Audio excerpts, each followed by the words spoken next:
Good morning. Morning. Yesterday I gave you indeed an introduction, a very personal introduction about what is about Austrian economics, but I didn't go much into the main theoretical contributions that the Austrian economics brought into the scholarly debate.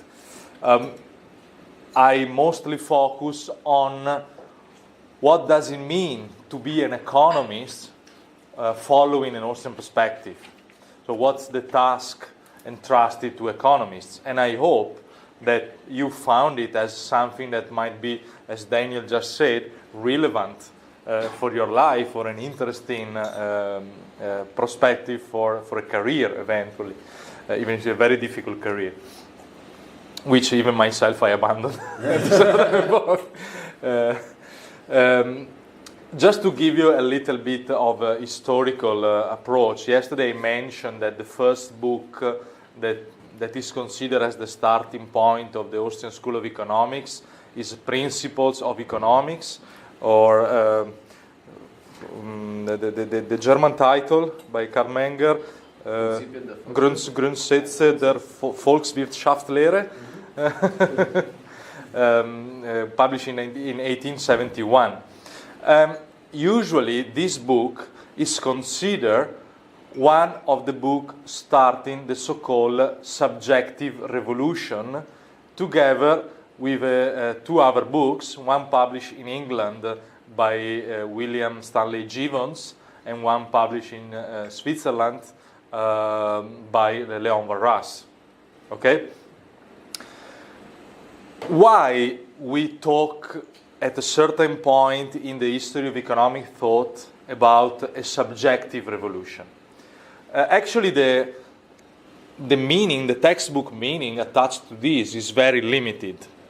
Let's say that in the previous 100 years, 150 years of economic theory before this revolution, what was dominant with regard to the value theory was an objective approach. And this is what probably the main point of difference that we have with a great economist that we all admire like Adam Smith. But on value theory, we are pretty far away. What is value theory? Value theory is that branch of economics that study how the value of things is actually generated. What gives value to things. Okay? And in all the classical economics, from Adam Smith to Karl Marx, and I place under this perspective Karl Marx together with the classics, so Adam Smith, David Ricardo, and Karl Marx in a way are a unicum for the value theory. So according to them, the value of things is objective, and in particular come out from the labor included into these objects, into these things. Okay? So it's quite complicated, and there are different approaches to the labor value theory, but the point that you have to bring home is that according to all these economists, we can indeed actually measure the value of things by calculating a number of labor hours. Okay? And therefore, all the value of goods can be expressed in the same unit of measure. Austrian economist Karl Menger first, in the same historical period, together with Jevons and Warras, they come out with a different concept, which actually is not that original, was dominant before classical economics. So if we look at the medieval economic thought, this was already very well understood. And they supported the idea, they brought in the idea that value of things depends on subjective evaluations. So even if the price of this object is the same if we go to the market for all of us, the value attached to these things is depending by the person that is looking at this thing, okay, and by the very specific conditions of space and time. Even the same person can change valuation in front of the same object if the conditions of space and time change, okay? And this is the main reason why we talk about the subjective revolution. Apart from this, there are not many points in common between Menger, Gibbons, and Varras. Menger founding the Austrian School of Economics, built mostly on an Aristotelic path, which implies the radical application of this subjectivist perspective to all the field of economics. Okay? Now, I will not dig into the difference, of course, between Austrian school and the other subjective streams. But this is the starting point of the so-called subjectivist revolution. And that's how, later on, the Austrian School of Economics developed the concept of human action. Of course, if we put at the center of our analysis subjective evaluations, this means that the core of economics is the study of human actions, because the natural outcome of subjective evaluations are human actions, right? And subjectivism indeed means to study how these human actions arise from people expectations. That is what we saw yesterday. Basically, we all wake up in the morning with expectations, right? Or otherwise we are robots. What distinguishes us is that we have a meaning, we have a purpose, we have expectations about reality, okay? And indeed, our subjective expectations shapes our actions, because everything we decide to do, the plans that we define and subsequently we implement, are all placed into actions because we want to fulfill our expectations. And in order to do so, we engage in a process of what I call, with probably a non so well shared expression, hermeneutics of goods, which means that whenever we have a plan that is designed to fulfill expectations, we have to choose among the things that we find available to us, which goods we think are more suitable for fulfilling our expectation, for implementing our plan. And that's why in my latest book, Hermeneutics of Capital, I brought in a definition of capital as the outcome of subjective mental processes. I will not deep into this, but I hope in the future maybe you will have time to reflect on this concept. So my definition is not that capital are not necessarily tangible things, but capital is the result of a mental process. Okay. So this is the first main important point of human action, of Austrian economics: subjectivism and human action. The second theoretical contribution, and I think this is probably the greatest one, mostly developed by Hayek, is the problem of knowledge. Okay, and this is a very important point of difference with mainstream economics. I don't know if you ever heard the expression homo economicus in the economics textbook. Okay? Homo economicus, according to the textbooks, is a fictional human being which possesses perfect information and is able to have a perfect foresight and therefore to take the best course of action according to a certain content of information which is by definition perfect. And therefore his course of action is decided in advance and can't be wrong. Austrian economists point the fact that, just to make it simple, to work with such a device such a theoretical device means like to work with reality by taking out reality. So let's say we want to study the economic system. The center of the economic system is human beings. Let's take out human beings and talk about economics. Of course, it's a logical contradiction.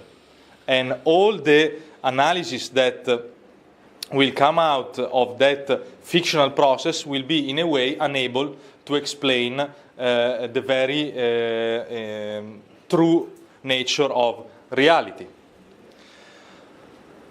So, what's so peculiar about knowledge? First of all, knowledge is not given once and forever, but it is a dynamic flow of information which change moment by moment by the impact between subjects, people, and reality. Okay? So time, as I mentioned yesterday, brings in new information continuously, and the important thing about knowledge is not simply the fact that you continuously get new information, but that you elaborate it.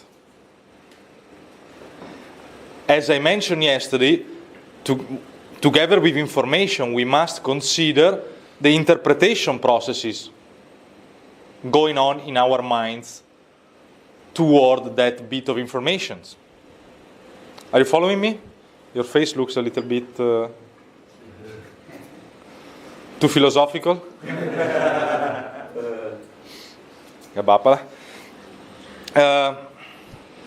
Information. Here, you are getting a lot of information, right? And so you can say that your knowledge today is different with the knowledge that you had yesterday. You agree with that? I'm talking to you, eh? Yeah. Okay, you agree with that? Okay.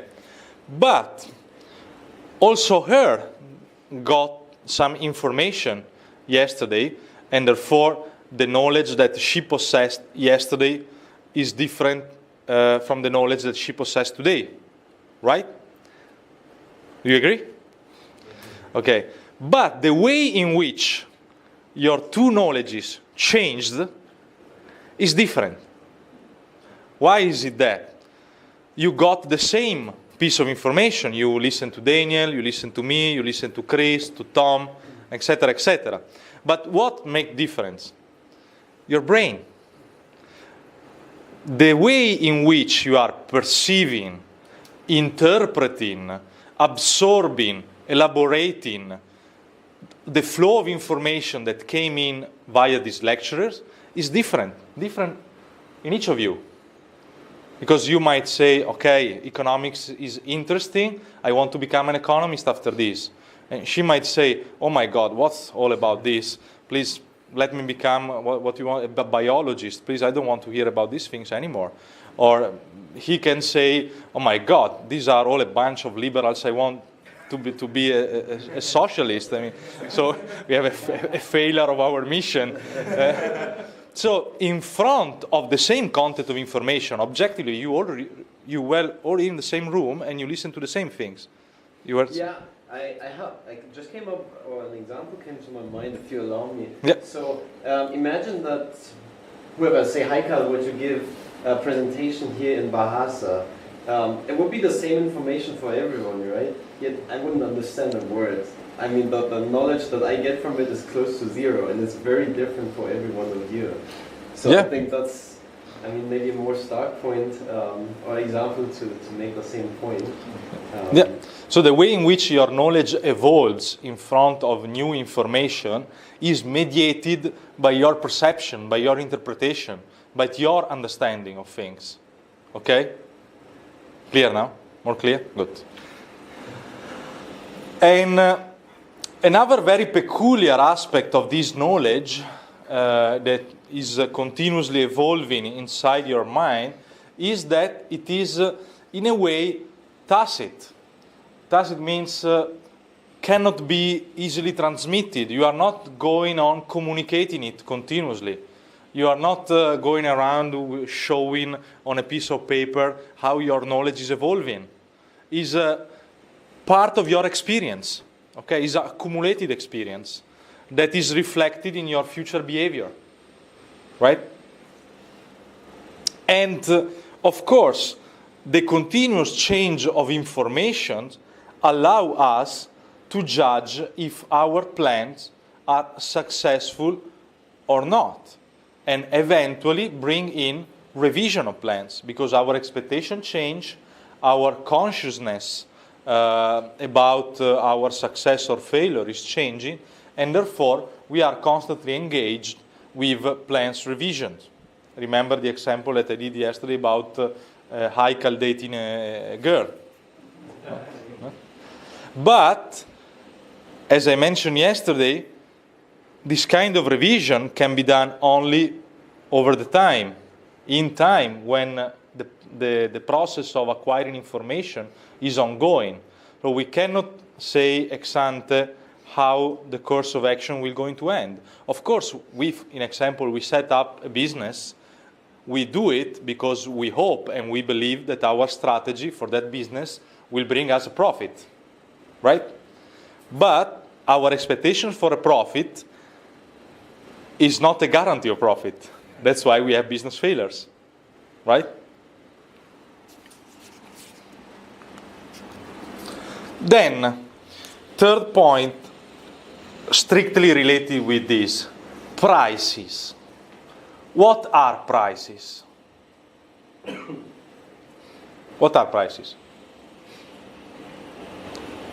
Objective and quantitative. Yeah, no, not what is written in the slides. The prices, the sticks on the stickers on the shirts in the shop. The equilibrium of supply and demand. Equilibrium is a word that makes me always very itchy. Not necessarily equilibrium prices. We have also disequilibrium prices, right? But it is important to realize that in the market, prices come out as an objective synthesis of subjective evaluations.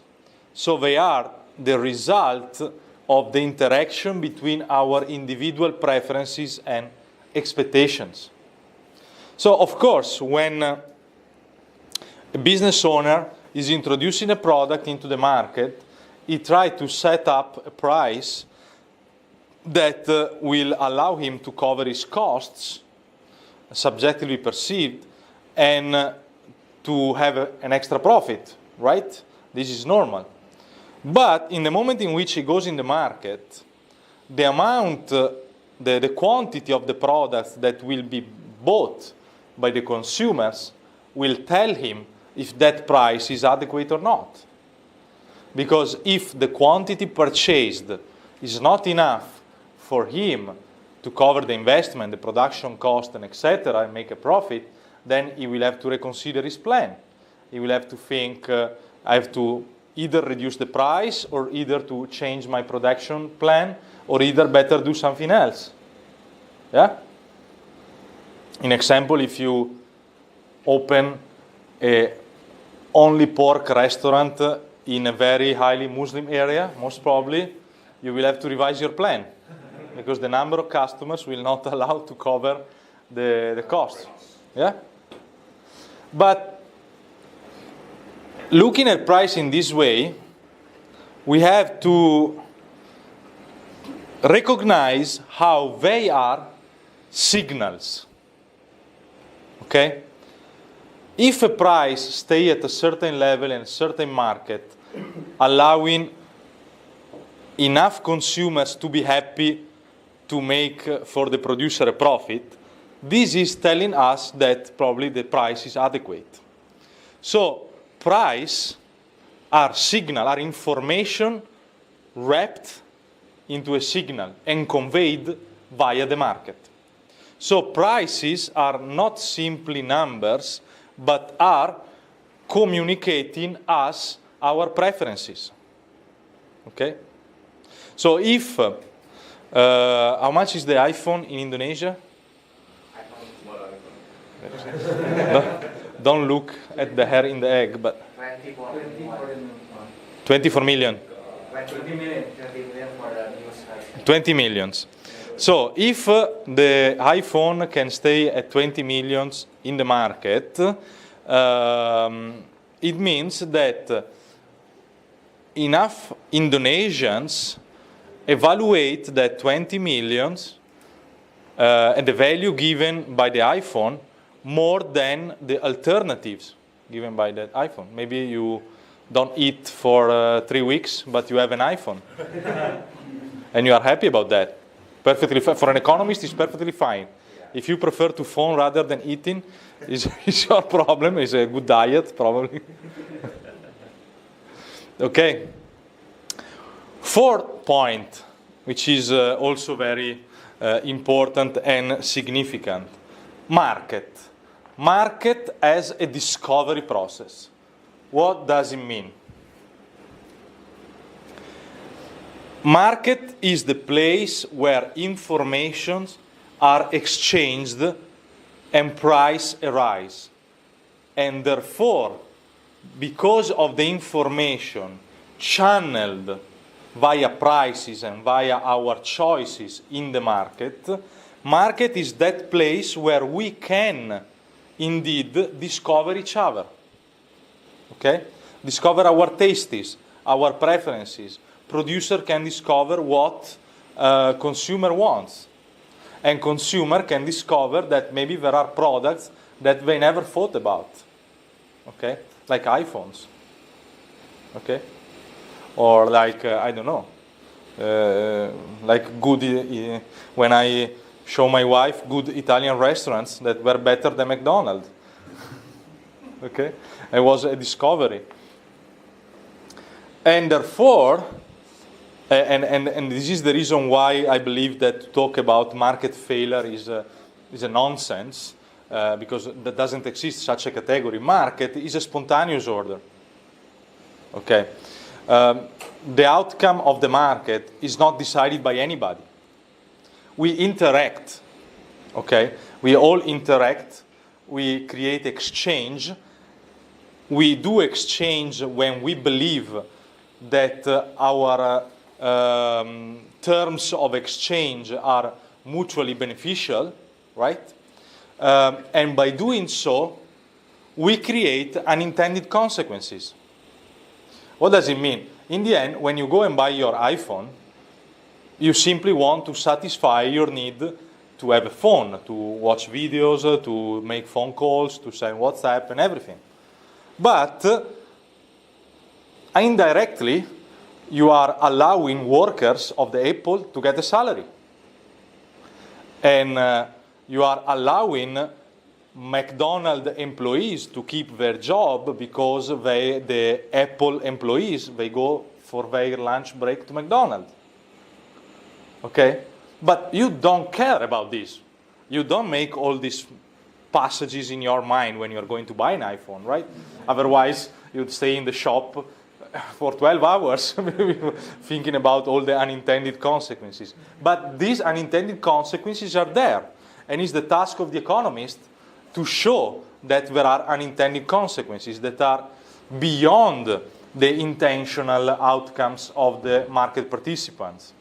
And that's why we talk about market as a spontaneous order. To use a very happy expression, it is the result of human action, but not of human design. It means, of course, what happened is the result of our action, but not of our mental plan.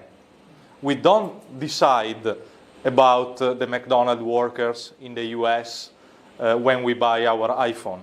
But indirectly, our buying an iPhone is feeding McDonald's employees. Right? Or, as I mentioned yesterday, in the end, when you have breakfast in the morning, nobody cares about that. When you are having scrambled eggs in the morning, the egg producer didn't care about your breakfast, even doesn't know you, right? Or the truck driver that transported that eggs from the farm to the supermarket, but didn't care about your breakfast, right? or the benzene station worker that filled the benzene for that truck didn't care about your breakfast. But still, the work of all that people contributed miraculously to your breakfast, right? And nobody cared, but still happens. That's why market is in a way a sort of miracle. Again, to talk about perfect markets, I think is a fictional use of language, because what does it mean? Because in order to define it as perfect, we need to have a benchmark. Who is going to define that benchmark, right? For sure, and this is the essence of the invisible hands, there are unintentional consequences that are under the lens of the economist that makes us realize how a market discovery process has quite a miraculous outcome. Okay? You following me? Yeah. And the direct consequence of such an approach is the problem of socialist economic calculation. Here I spoke a bit about this yesterday, and I explained you how there are two main related issues with socialist plan. The knowledge problem and the calculation problem. Okay?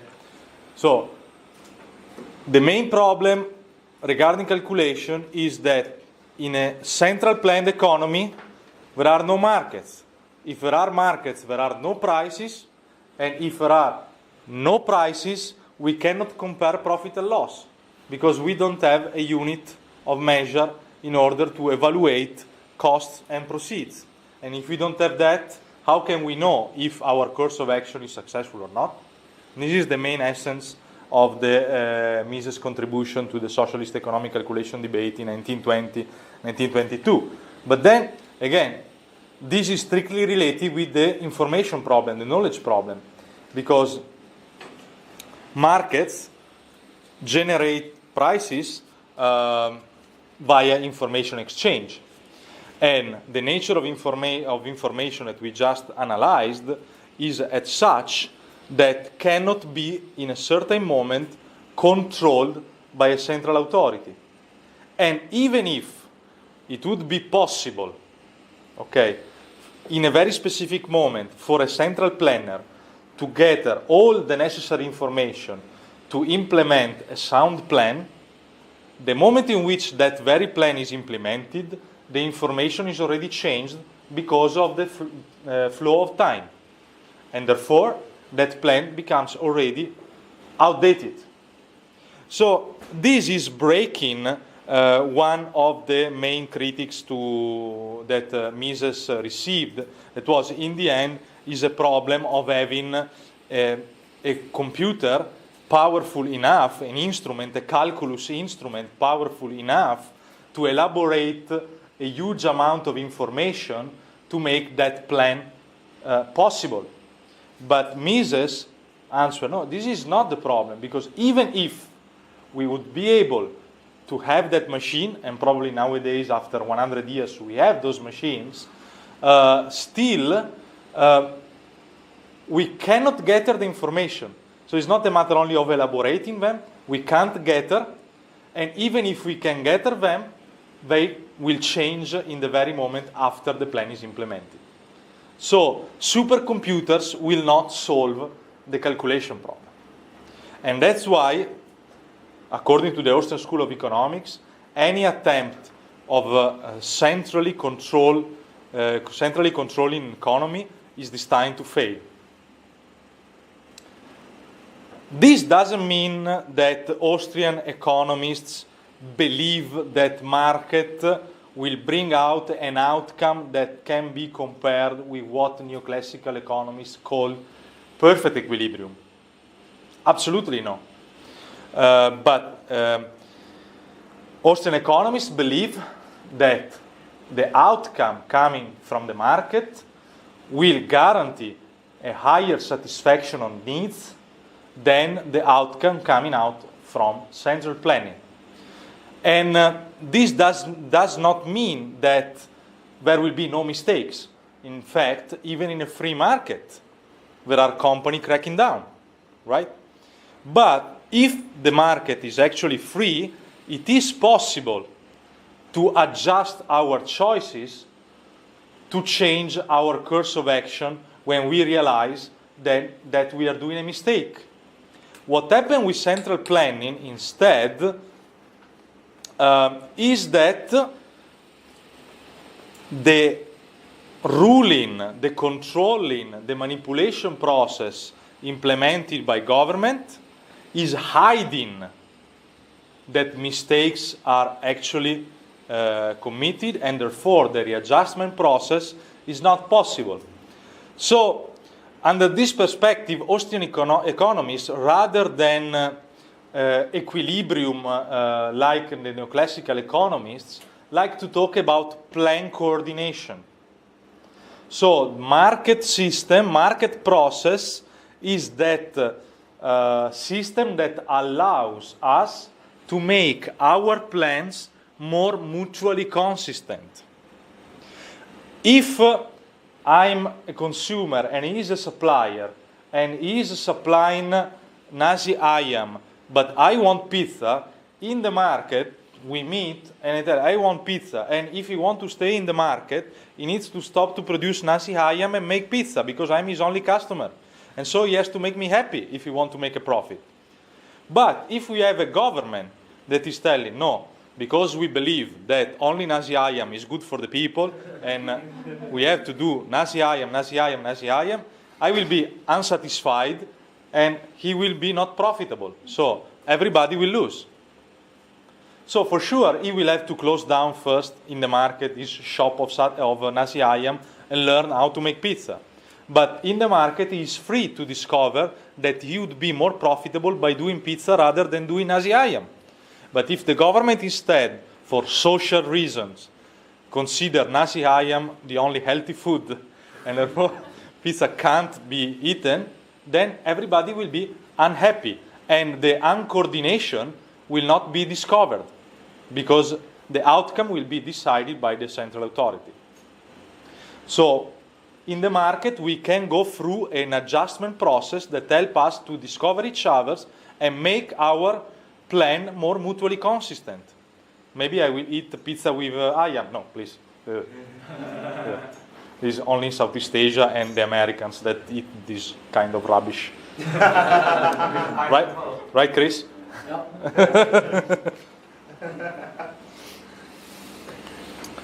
Last point, which is probably the most famous point of the Austrian macroeconomics, is the business cycle theory.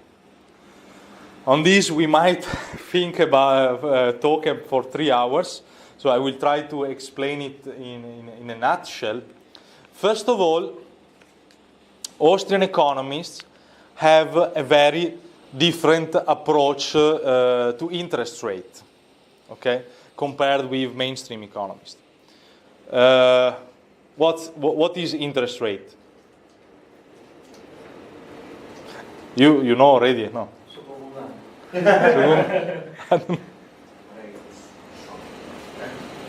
Rate of interest. Interest rate is rate of interest. That's set by the I don't know, by the central authority, monetary authority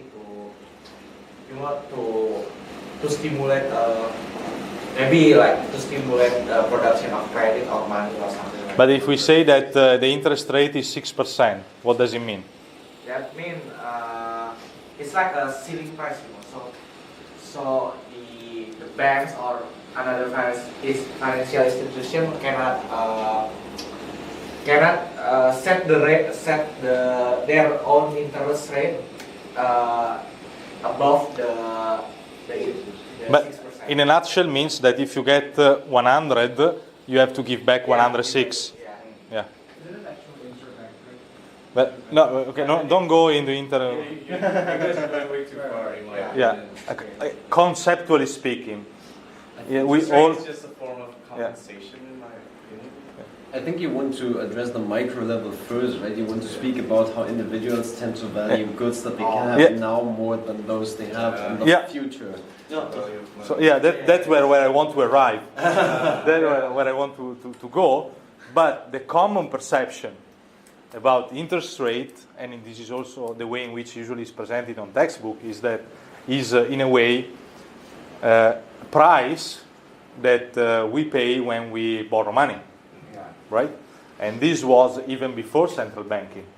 If you go at the history of banking probably exists since the beginning of mankind. we were all born bankers. If you look in the Bible, you find plenty of examples of bankers. Yeah. But Austrian economists rightly point out that interest rate is not simply an amount of money paid on money lending. Okay, it's much more.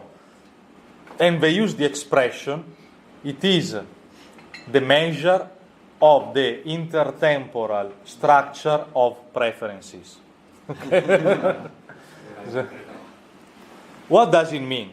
It means that in a certain moment, an interest rate that would be arising from the market, not the one fixed by the central monetary authority or by the bank, an interest rate coming out in the market would measure in a society if that society, if the group of individuals are present or future-oriented.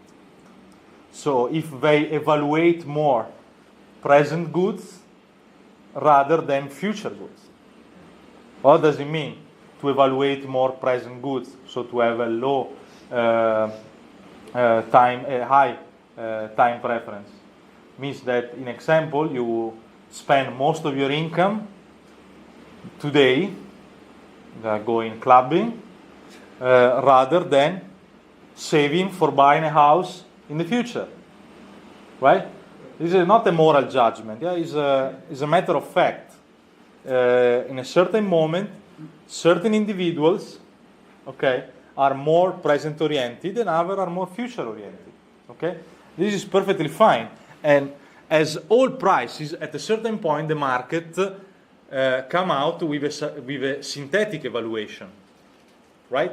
So the market for iPhone, the iPhone is the same price everywhere, and is the synthesis of all the preferences for iPhone in the market, producer preferences and consumer preferences. The same would happen as well with interest rate, if interest rate would be free to arise from market interaction. But funny enough, even in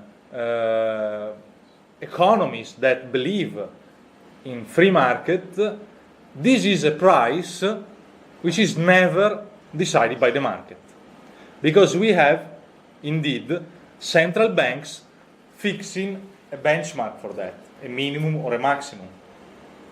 Even we had a schizophrenic politician in Malaysia a few weeks ago that when the central bank raised the interest rate, he proposed to lower the interest rate for certain specific loans.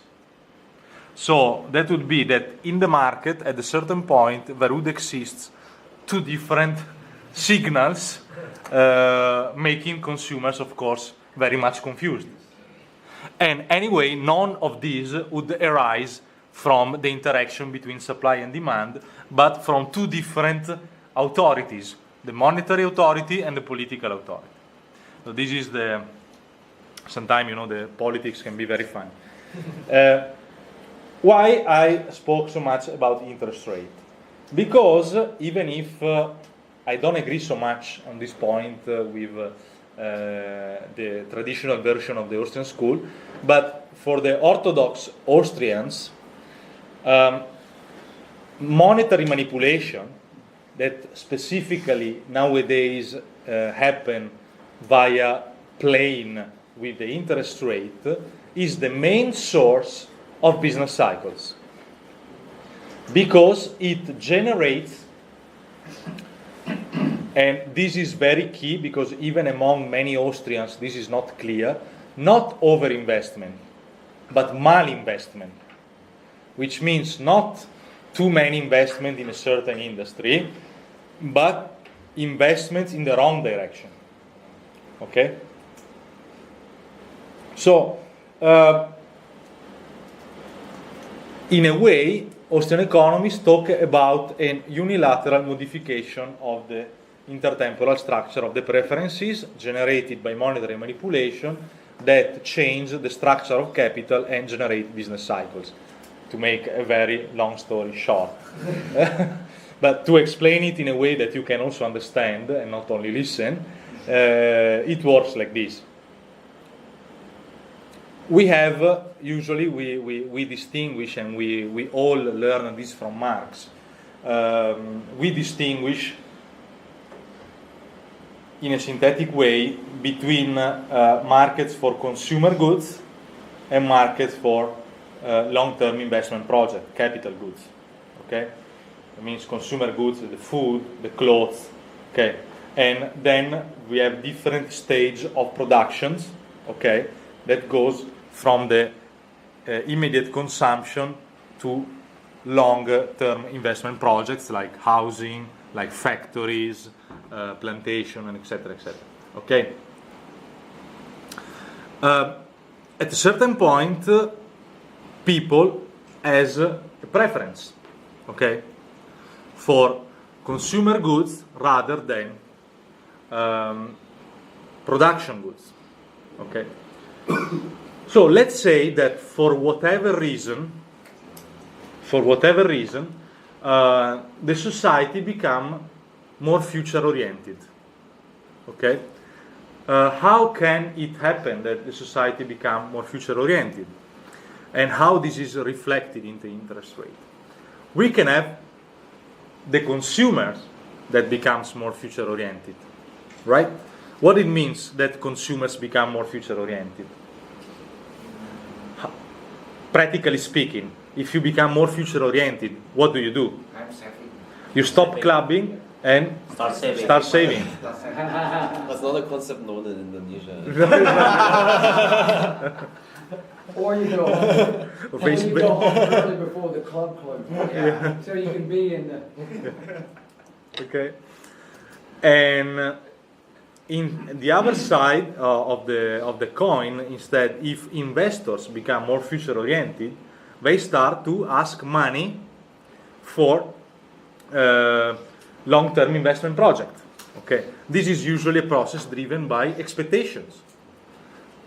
Can be, okay, I think that the economy in the future will be better, or I think that there will be a high demand for housing, so I start to build houses.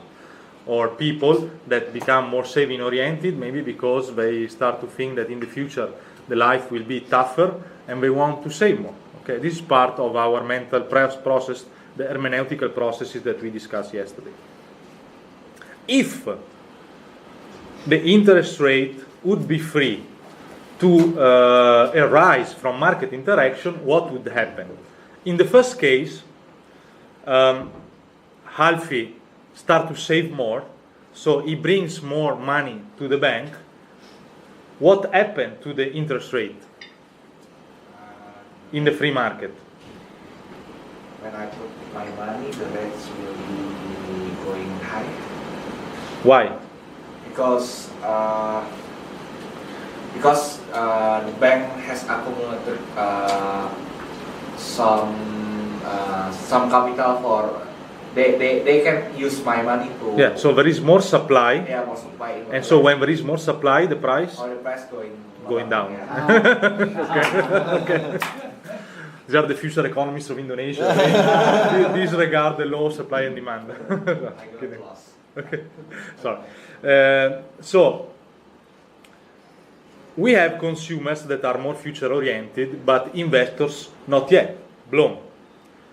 What happened? That the process of Alfie putting more money in the bank and the consequence of the interest rate lowering down will tell to investors that resources are available in the loanable funds market at a more interesting price, and therefore they that were more present oriented might change their attitude and become more future oriented, because to invest become more convenient, and therefore they can make their plan more mutually consistent with the plans of Alfie.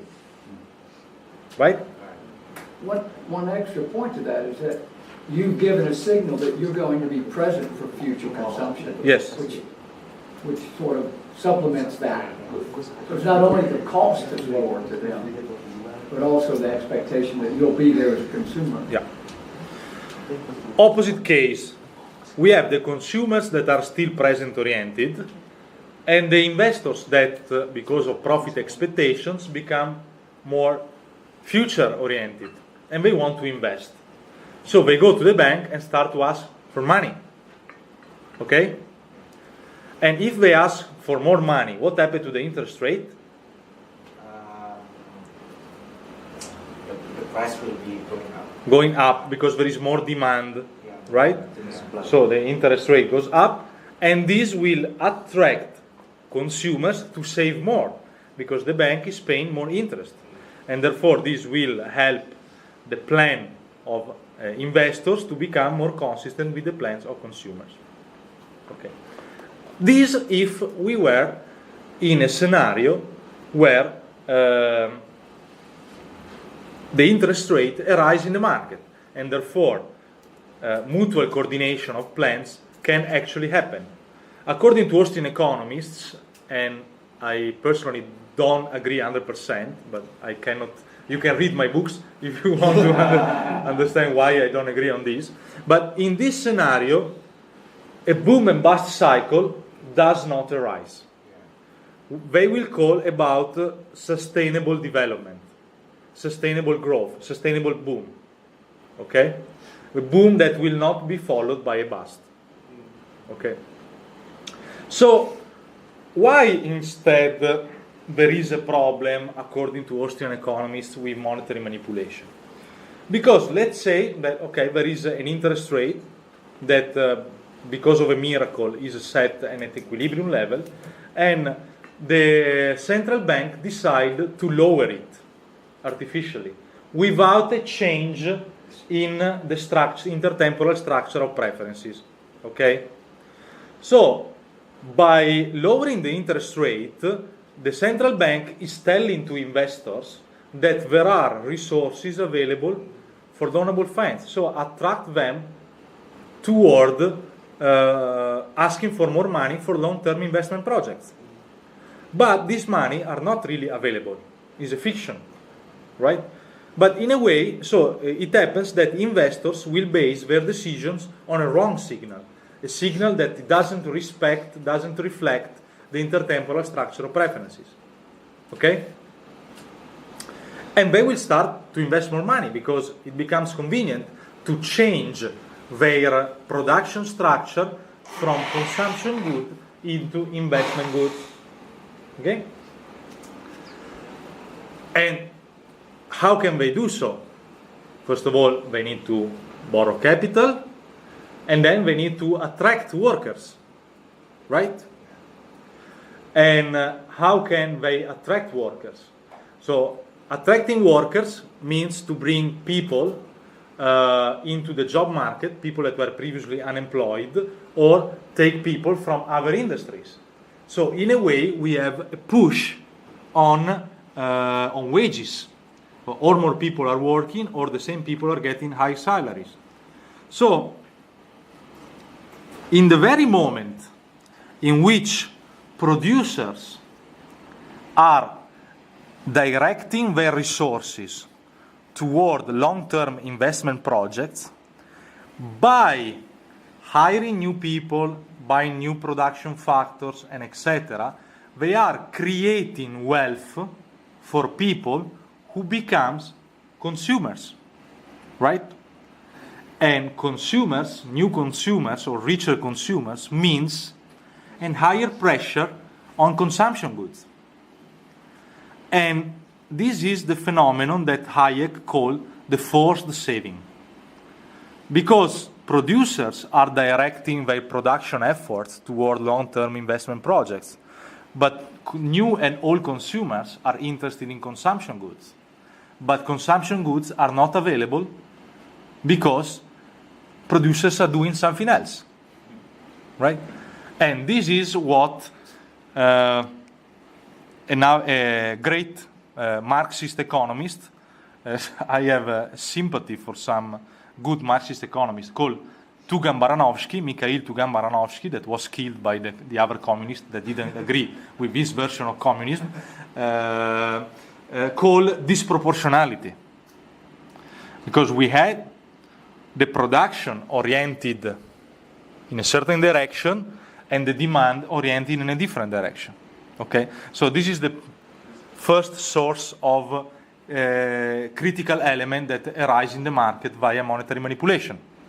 But wouldn't like in this day and age, if low interest rates are present, businessmen must know like, oh yeah, the consumers do not want long-term investment projects. I mean, you can use low interest rates to buy like supplies or things. Yeah, but when you start the investment projects, in order to readjust, because of the roll of time that we discussed yesterday, to readjust your production structure to the newly discovered consumption preferences takes time. If you started a production facilities in order to produce, like my company, incubation machines, before turning it into producing a burger, it takes time because capital is not just a numeraire. Okay. Regardless of the presence of monetary authority, wouldn't the problem of time would still be there as well? And that's why I don't agree 100% with the Austrian perspective. All right, okay. So I brainwash you good enough that you already understood my point of view. So you are already a follower of mine without knowing it. So we will maybe have occasion in the future to deep about my criticism to the Austrian perspective on business side. But I have some papers on this, so you can read it. But anyway, we are at this moment of criticality. So the activity of the misleading activity of producers can go ahead and be supported only by further monetary manipulation, continuously making this process attractive, like if the situation of the capital market never changed. Okay? And this will attract more workers, more demand for resources. And the pushing on prices, on consumption prices, will be higher and higher. So we have, as a necessary companion of this process, inflation, in particular on the consumption goods. The moment in which the central authority realize that the situation cannot be supported because the cost of inflation is becoming unbearable for the economic community, is the moment in which the central authority is forced to raise the interest rate and to reverse the cycle. And producers forcefully realize that their investment choices were wrong and they should direct their investment in a different direction. But this implies a complete restructuration of the production structure. Okay? And that's why Austrians are critics toward an underconsumption theory, because this approach demonstrates that the critical issue is not enough consumption, but quite the contrary, is an excessive push on demand for consumption goods, while the production effort is directed toward long-term investment projects. So the issue is a discoordination in the intertemporal structure of preferences and the wrong capital structure that is created because of this discoordination. And this discoordination is created by monetary manipulation. And the boom and bust cycles, according to the Austrian, is generated by this non-neutrality of monetary interventionism. Should we, this will also help us to understand why, for Austrian economists, QE is totally wrong. Quantitative easing, so means further injection of money, further lowering of interest rate, goes in the wrong direction because that very lowering of interest rate was at the root of the economic crisis. So we can't use heroin to cure an heroin addicted unless we want to keep him addicted, right? And according to Austrian economists, the only way to go out of the crisis is to allow market to clear the wrong investment, okay, and to let people in the market to discover each other via the interaction in the market process. This will be painful, so it will not be an easy-going process. So it's like when financial crisis happens, so it's let the banks fail or something like Yes, absolutely, because the only way to come out of mistakes is to let the mistakes to be cancelled and be recognized as such. So deflation is necessary, and failures are necessary. Then the objection of the socialist is, but this will be painful, people will be unemployed. Yes, but we should have avoided this at the very beginning. Now it's too late to avoid the damage. So the best solution is to let the market clear out the mess in a very deep way and in a fast way. Solutions like the QE, they only delay the real solution. And indeed, we can see in Europe that now after 11 years, we are still into the crisis process. 11 years is probably the longest depression recorded by economic history. And I think this was the last point. Yes, then there are the references. We open and we have minutes, 10 minutes maybe for I think some question. We have probably until 12:30, so 25 minutes. 12:30? Yeah, 12:30. So it should be okay. Well, let's give a round of applause.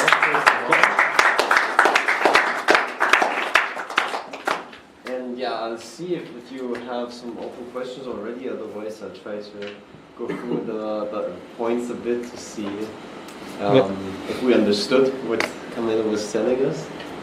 You had something? Or? No. The raising. Okay. Yeah, we can. You allow me to go back, right? Yeah, sure. Well, as you saw, Carmelo was listing 7 points where Austrians contributed to the science of economics. The first one being the important subjective revolution that he spoke about. So I think one of the riddles that the classical economists had, if I remember correctly, was they were looking at prices in the market, for example, of gold and of water, and it was kind of shocking to them to observe the water, which we need to survive, which is so much more important objectively, in a sense, was much more readily available, was much cheaper than gold. Does someone think he or she can explain why that might be the case? So-called paradox of value.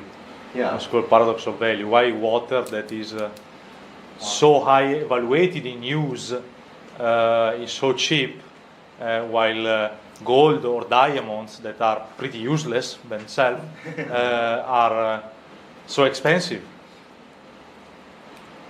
I think one of the factors is the supply of the product itself. Water, you can easily find water everywhere, but you can find gold in everywhere. They only mine in a specific area. So you are pointing out the right issue, which is scarcity, indeed. But scarcity is part of our evaluations. So for sure we evaluate a lot water, but whenever there is abundance of something, we tend to give a very small evaluation. As I mentioned before, the evaluation becomes also on the condition of space and time. If you are walking in the desert, a pond of water would be very high in value for you.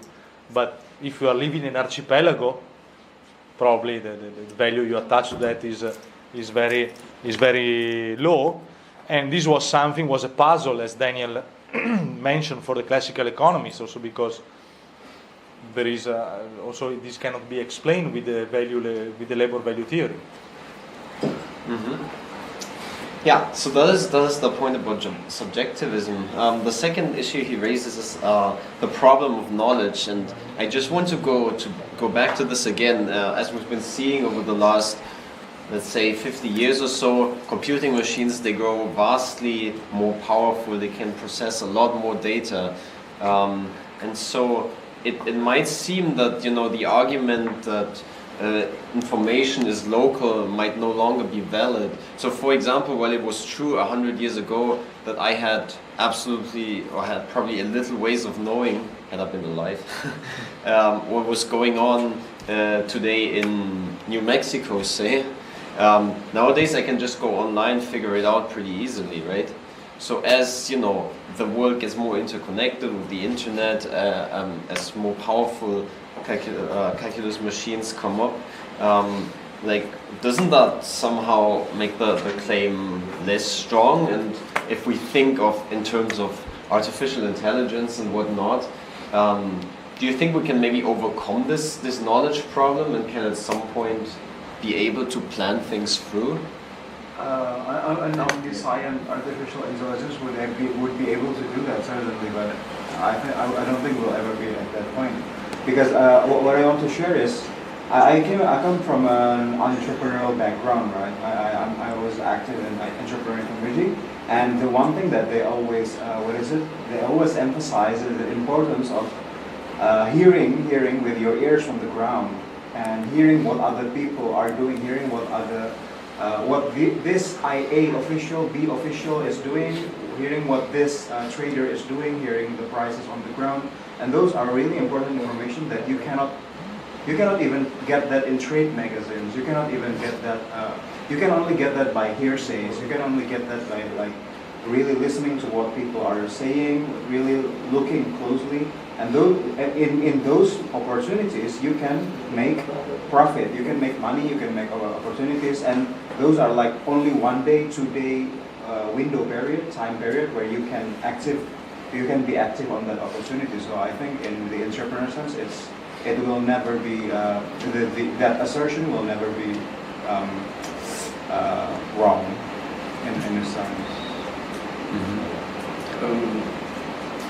How about I'm struggling to remember the name, but I believe that one of the leftists, one of the socialists, actually proposed the idea of using cybernetics for central planning. I don't know his name. Probably if you speak from an entrepreneurial perspective, true, or if you want to make a business, then you really should be on the fields. But let's say for central planning, let's say that maybe it could work through AI. For instance, you can process all kinds of information instantaneously. Whenever a business, let's say if you want to gain information from industries, you can get information like how much sales they make on real time. And then you process it into this AI, and this AI gather this information, and then based on, let's say, we input tons of, gazillions previous researchers that have gone through all kinds of statistical processes so that you can actually generate this kind of algorithm so that you would know how to respond to signals that are, again, instant from the market into this machine, this AI. Will that probably make this kind of central planning might work? I don't know. What do you guys think? I want to throw in regards to the problem of knowledge, maybe it is, in that case, very minimized. I want to throw in a point, I think that comes from the French or the Russian technocrats who were criticizing capitalism for using old machinery for too long. instead of using the newest technologies and such. So in a sense, maybe one could say this kind of, being on the ground and listening to what people are saying, it seems a bit of a wasteful activity, doesn't it? Like, I mean, you have to have someone there who listens to the cheap talk in town to figure out what people want. Couldn't that, be more rationally, more faster, better planned through, collecting data centrally somehow and processing it? But that's just scientific bias. I mean, that's just a scientific advancement bias of our present time. I mean, is the knowledge of this made from this made from this be more valuable than the knowledge that someone is going to sell A things in here and I can arbitrage it.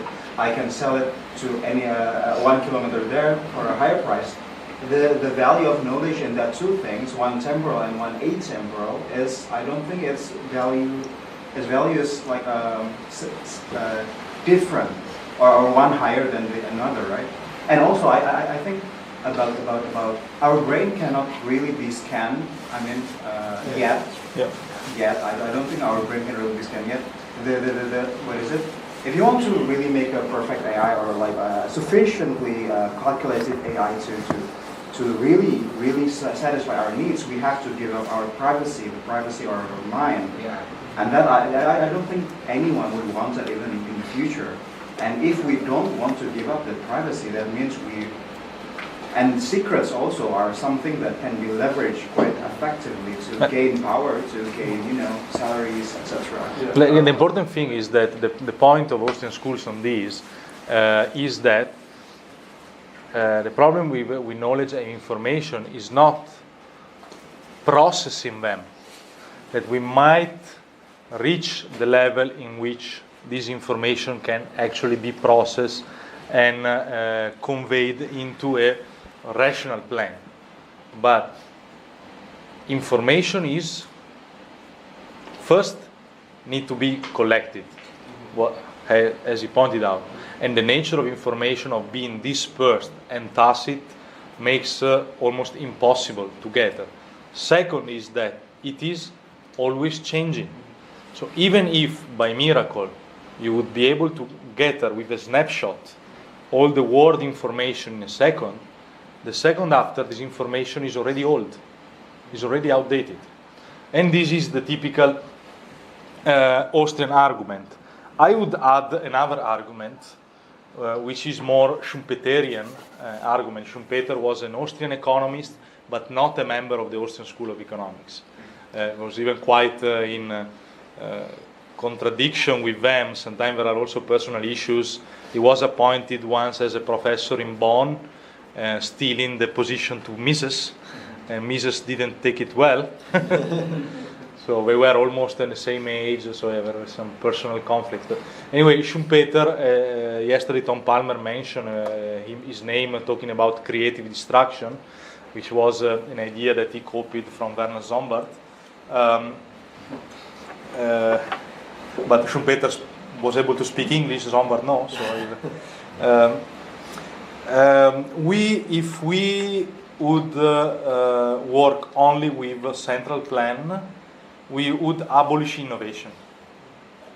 Innovation by nature is the intuition of a certain mind of the possibility of exploit profit opportunity by buying these things here and selling it there, or inventing something completely new. So innovation is not only invention applied to the economic process, but can be also the discovery of a new market, of a new need somewhere else, of a new method of production, of a new form of organization of the market, and etc., etc. So if we would control the economy with a plan, this process would be impossible, because there is no discovery in a central plan. It's just routine. You can repeat, react according to stimuli, but you can't imagine something new. So we would have still typewriters and never go into computers. And this is actually quite an important topic that was touched in his last book by Schumpeter, Capitalism, Socialism and Democracy, so it's a critical issue. But you can see it even by working I work in a multinational company, okay? Which works, multinational companies and in the past I worked even in a bigger company, part of the Berkshire. You can see that the biggest is the company, the less it is innovative. The more is run by manager, which is similar like is run a government company. Okay, so the more is run by manager, the less it is innovative. Because whenever the decision process is in the mind of a single-minded entrepreneur, this entrepreneur can decide to risk everything on an idea. He might be wrong, so he might encounter a deep failure. Okay, but if he believes in something, he might risk everything on that, without counting on the fact that our bonus will be paid on the fact that this year we increase the turnover of plus 2%. No? That is how we managers are paid. No? But that's why we by nature are conservative. Very difficult for us managers to be innovative because we risk to damage our salary. Instead, entrepreneurs, and you should read the Theory of Economic Development published by Schumpeter in 1911, because there is the biggest apology of the entrepreneur, okay, as innovator. Is a romantic the way in which he talks about it, and you can see how this function can in a very difficult way be exercised by a central authority. Yeah. Even by a corporation is different. And maybe even if it could be, I mean, imagine maybe a political madman who came up with some innovation of sorts. If it's done by an entrepreneur, the number of people affected by it is usually rather small, and it's typically those either willing customers or investors. I mean, people who choose to interact with that person. If you look at an economy as a whole in a certain country, and imagine these kinds of experiments being made, everyone is going to be affected, and pretty much regardless of whether they chose or not to be a part of this. But we have the example of the Mao plans in China. They say, okay, now we have to stop to produce crops or this kind of agricultural product because China has to be an industrial superpower, and we had millions of people dying of starvation because there were no agricultural products. So we had a lot of steel, but no food. Can I make another point on that? The thing is, it's not that central planning doesn't allow for innovation. It's that innovation is not guided by the needs of humanity. It's guided by the plan. So there will be, I mean, the Soviet Union had a number of innovations, but the least important component of society in a central plan is the consumer, the human being, because all of us are consumers. So this is what's important, that the market is a reflection of humanity, of humans, fulfilling human requirements, interests, needs, and so on. The plan is about the plan. You know, it's not about humanity. It's about ideology. It's about some other guiding force or something. Self-referential. Yeah. So the type of innovation that might occur is disjointed from this thing that we call the human being. Yeah, I mean the example of the Soviet Union being actually very successful in programs such as when Space exploration. Space exploration, building up an arsenal of weapons that might or might not be used against their enemies at some point. That's not really what relates to the consumer demands, who probably would rather like to overcome the daily problem of starvation that they're facing than seeing somebody flying around Earth in an orbit.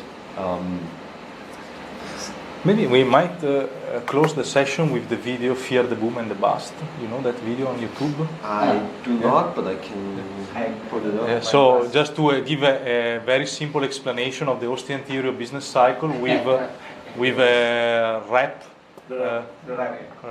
music. Rap battle. Is it the Hayek versus Keynes? Yeah.